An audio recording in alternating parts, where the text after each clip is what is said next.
ব্রিটিশরা ভারতে এসে 200 বছর তো রাজত্ব করেছেই এই ভারত পাক উপমহাদেশে।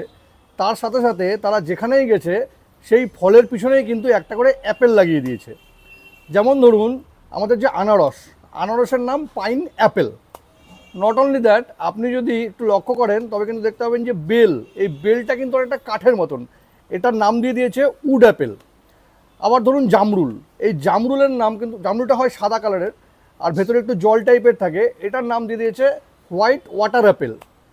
তারা কিন্তু এই তালশাঁসটাকেও ছাড়েনি, এই তালশাঁসের নাম দিয়ে দিয়েছে, যেহেতু এটা বরফের মতন দেখতে, তাই এটার নাম দিয়ে দিয়েছে আইস অ্যাপেল। এগুলো ছাড়াও আপনি যদি একটা জিনিস লক্ষ্য করেন, সময় মানে কি বুঝি আমরা? সময় বলতে মিনিট বা ঘন্টা, সময়ের একক হচ্ছে মিনিট। এই মিনিটের স্পেলিং হলো MINUTE, মিনিট। আবার এটাকেই যদি একটু অন্যরকমভাবে বলেন মাইনিউট, তাহলে কিন্তু এটার আবার মানেটা আলাদা হয়ে যায়। মাইনিউট মানে হচ্ছে কোনো ছোট জিনিস বোঝাতে ব্যবহৃত করা হয়। এইসব দেখে আমার কিন্তু মনে হয় যে এই ইংলিশ শেখার জন্য কিন্তু কোনো লজিকের দরকার হয় না, ব্যাস আপনাকে একটু মুখস্থ করে নিতে হবে।